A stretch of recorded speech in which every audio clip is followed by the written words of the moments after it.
লাঙ্গের আশা কইরা তোমার ভাতারের ভাত চাঙ্গে, লাঙ্গের আশা কইরা তোমার ভাতারের ভাত চাঙ্গে, তোমার লাঙ্গে ও তোমার লাঙ্গে গো, মাঝ পথে নিয়া কুমর ভাঙ্গে। এই গানটা গাইলাম একটা আশা থেকে, জনপ্রিয় গান। আমার গানের গলা একসময় ভালো ছিল, এখন আর গাই না।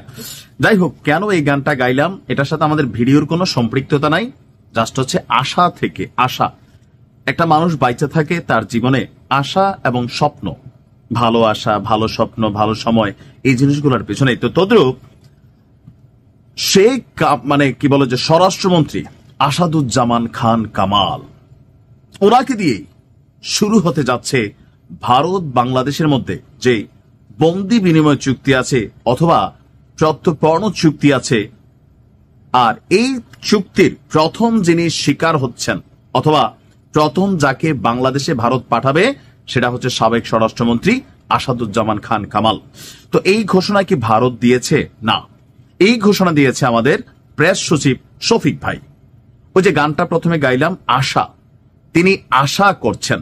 এখন এই ধরনের খবরে জাতি হালকা খুশি হয়, এনটি আওয়ামী লীগ যারা, তারা খুশি হয়, কিন্তু যারা একটু বিচক্ষণ মানুষ, তারা পুরোটা নিউজ ভালো করে পড়লেই বোঝা যায় যে আমি আশা করতেছি একটা, কিন্তু আমার আশা যে পূরণ করবে সে কি জানে, নাকি মাঝপথে নিয়ে আমাকে ছাইরা দিবে, নাকি ভারত থেকে কোনো গ্রিন সিগন্যাল আসলো, কোন প্রেক্ষিতে আসলে এই কথাটা বললেন। আসুন দেখে। আমাদের শফিকুল সাহেব প্রেস সচিব, মাঝে মাঝে তিনি এমন এমন বক্তব্য দেন পুরো বাংলাদেশ আলোয় ফেলেন, আবার অনেক সময় ভারতও জানে না। তবে শফিক ভাই মজার মানুষ। তিনি লিখছেন যে শেখ হাসিনা, আসাদুজ্জামান খান কামাল এবং জুলাই গণহত্যায় অভিযুক্ত বাংলাদেশের আওয়ামী লীগের নেতৃত্বকে বাংলাদেশের বিচার ব্যবস্থার মুখোমুখি করা হবে তিনি গভীরভাবে বিশ্বাস করেন। ওনার ক্ষমতা আছে আর কয়দিন, ওনাদের আর 2-3 মাস, তাদের আমলে হবে না। ভারত ইতিমধ্যে জানিয়েছে যে জুলাই গণহত্যার মামলায় সাজাপ্রাপ্ত হাসিনাকে প্রত্যর্পণের জন্য তারা আমাদের অনুরোধ পরীক্ষা করছে। শফিক ভাই, আপনি মাশাল্লাহ অনেক বড় সাংবাদিক, কিন্তু আপনি এপির সাংবাদিক সম্ভবত ছিলেন। ভারতকে আমাদের বাংলাদেশ থেকে 2টা চিঠি পাঠানো হয়েছে। প্রথম চিঠিটা যে ভারত পাইছে নাকি পায় নাই, এটা স্বীকারোক্তি দেয় নাই। গেল কিছুদিন আগে যখন শেখ হাসিনার ফাঁসির রায় হলো, তখন আমরা যে চিঠিটা পাঠিয়েছি বাংলাদেশ থেকে, এই চিঠিটার প্রাপ্তি স্বীকারোক্তি দিয়েছে ভারত। তো প্রাপ্তি স্বীকারোক্তি দেওয়ার পরে ডিপ্লোম্যাটিক ল্যাঙ্গুয়েজ যেটা, তারা যেটা বলছে, আপনি কি আসলে এটাতে বিশ্বাস করলেন?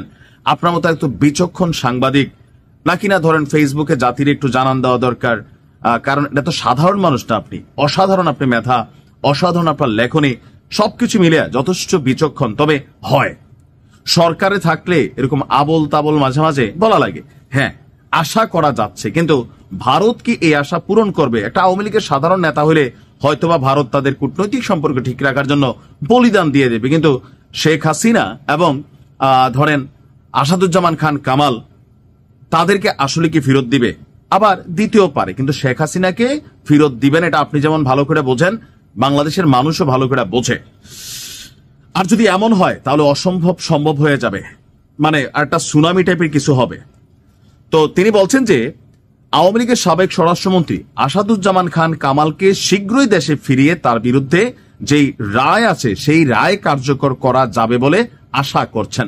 এখন এই আশার ভিত্তিটা কি? যে ভারত কেমন বলছে যে ঠিক আছে, আমরা যাদের ব্যাপারে পাইছি, তো শেখ হাসিনার ইস্যুটা একটু পার্ট 2, আমরা দেখি 2-4টা আওয়ামী লীগের নেতা দেশে পাঠানো যায় কিনা, আপনাদেরকে দেওয়া যায় কিনা, বা আপনারা 10টা লিস্ট দিচ্ছেন, তো সেখান থেকে ধরেন গ্রিন সিগন্যাল দিল যে হ্যাঁ এই মানুষগুলোর ব্যাপারে ভারত ভাবছে, পরীক্ষা নিরীক্ষা করছেন।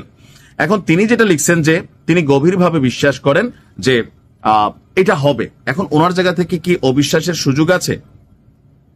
তিনি কি হতাশামূলক কোনো কথা বলার সুযোগ আছে? সরকারে আছেন, আপনাকে আশামূলক কথাই বলতে বলা হয়েছে, তাই না? তবে আসাদুজ্জামান খান কামালের ব্যাপারে আমার মনে হয় না, আর কি এটা আমার ব্যক্তিগতভাবে মনে হয় না, অ্যানালাইসিস কইরা, যে ভারত তাকে অন্তত এই সরকারের হাতে দিবে। এখন তিনি যেটা লিখছেন বিচার হবে, সেটা কি এই আমলে হবে নাকি বিএনপির আমলে হবে নাকি অদূর ভবিষ্যতে হবে, সেইটাই সম্ভবত তিনি মিনস করছেন কোনো একদিন।